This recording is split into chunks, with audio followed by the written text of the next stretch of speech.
Wake up. Ebro in the morning with Laura Stiles and Rosenberg. You shouldn't be saying that on the air. All right, now, question, Laura. Was it you that was telling us that Zohran Mamdani, the mayor-to-be here for New York City, is on his way to meet with Trump today? Was that you telling us that? Yes. Everybody's saying that. Yeah, it's happening. I missed the other coverage of it. Headed to the Oval Office today. Now, I believe there's audio of the White House press secretary. Her name is Karoline Leavitt. She's 28 years old. You've probably seen her on TV lying on behalf of Donald Trump. Let's hear what she has to say about Zohran paying a visit. It speaks volumes that tomorrow we have a communist coming to the White House because that's who the Democrat Party elected as the mayor of the largest city in the country. I think it's very telling, but I also think it speaks to the fact that President Trump is willing to meet with anyone and talk to anyone and to try to do what's right on behalf of the American people, whether they live in blue states or red states or blue cities, in a city that's becoming much more left than I think this president ever anticipated in his many years of living in New York himself. Hit the button on Karoline Leavitt. You played yourself. Yo, this bozo, man, Karoline Leavitt, man, she never ceases to amaze. Neither does this ridiculous clown show of a White House. The man said he's a democratic socialist. But because you guys have dumb supporters, they conflate socialism and communism and don't even know what democratic socialism actually is. They just hear the word socialist. And he's a Muslim. And his name's Zohran. Kwame is his middle name. Mamdani. Communism. Y'all just sat up there rubbing elbows with Mohammed bin Salam. Rubbed elbows. Through a gigantic party. They were basically spooning.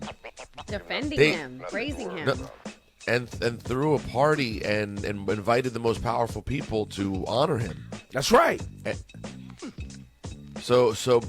because they don't like Mamdani, they make up the word communist to get everyone all scared.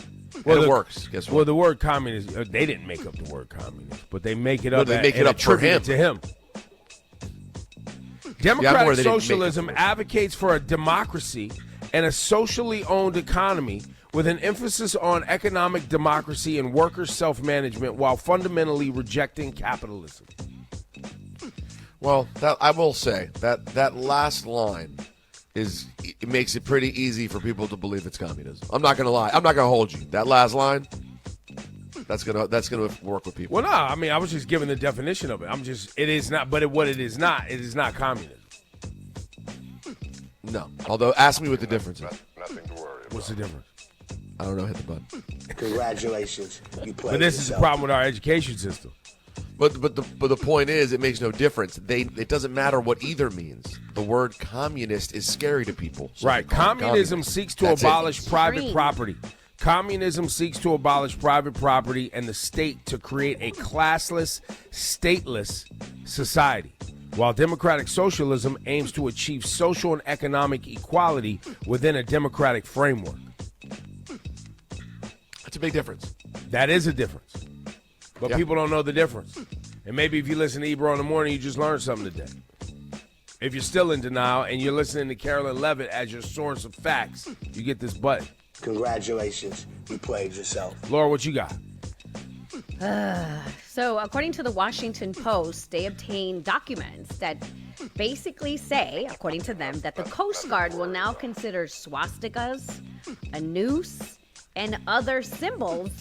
They're going to move them from divisive and hate symbols to potentially divisive. So I was like, what does this do? Why?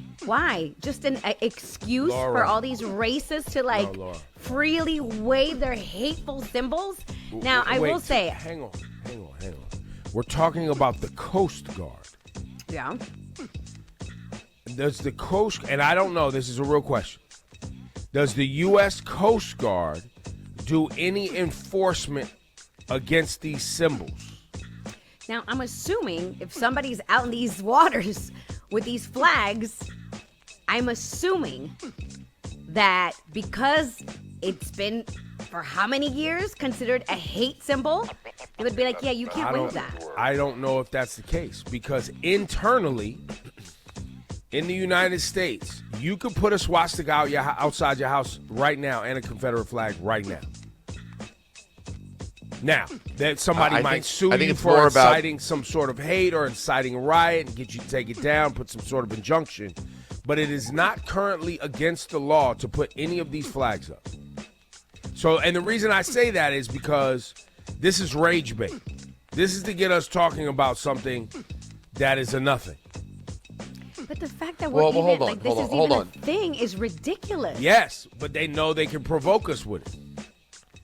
But there's a lot going on here. No, number one, I don't think it's about whether they find it at sea. I think it's about whether or not they find it internally. The U.S. Coast Guard? That's what I took it as. They worry about that if they're going to find it among. The U.S. Coast Guard's responsibility is the coast. They guard the coast. They're not walking on land.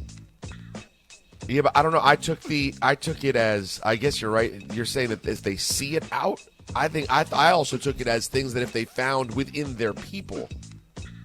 That might be true. A noose was left in the room of another Coast Guard person. Okay. A swastika was scratched on the wall. Okay. That's how I took it, as being more likely. That's right. Now, you have to remember, this supposedly came, a lot happened here with the Coast Guard. They fired the head of the Coast Guard on Trump's first day of office.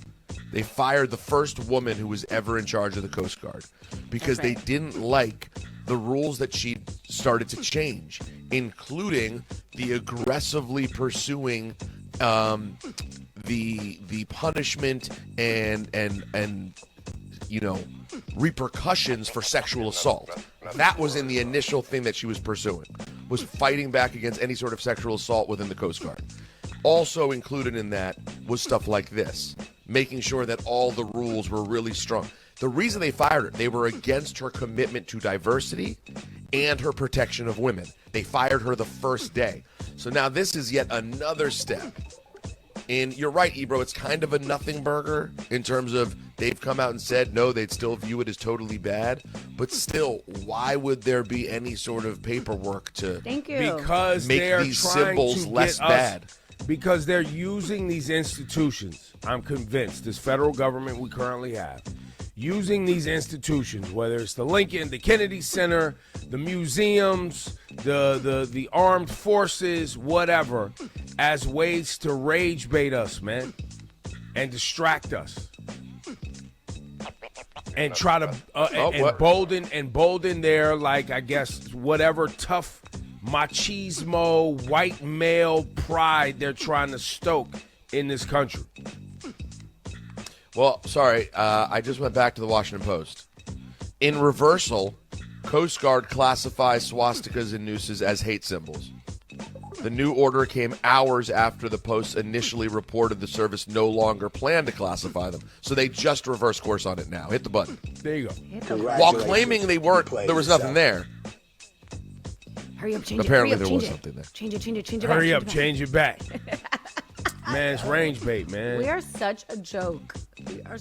Well, and while we're talking about being a joke, you know, we mistakenly invaded Mexico the other day. Did you guys see that story? Mistakenly? No. Yes. Because the coastline had changed somewhere along the Rio Grande because of water receding. The U.S. military went down there and tried to put up some signs claiming that a certain section of the Rio Grande was ours. And immediately the Mexican guard pulled up with machine guns and everything else. This happened earlier this week, and it was covered up. You can Google it yourself. Well, how about this? Did you guys see that several lawmakers, congressmen, etc., many of which are veterans, posted a video Tuesday telling military and intelligence officers to refuse illegal orders that came to them? I saw that. I don't know if you saw that. Yeah, they were basically saying, hey, the military is starting to ask ridiculous things. refuse to do things that you're being asked, because that's one of the things they're trying to do with the military. They're trying to pull back any sort of laws, any sort of protection for like junior officers. They're trying to pull away so you can be abused in any way possible, told to do anything. So former military members are saying if that happens, refuse it. Well, Donald Trump went on Truth Social and said it's called seditious behavior at the highest level.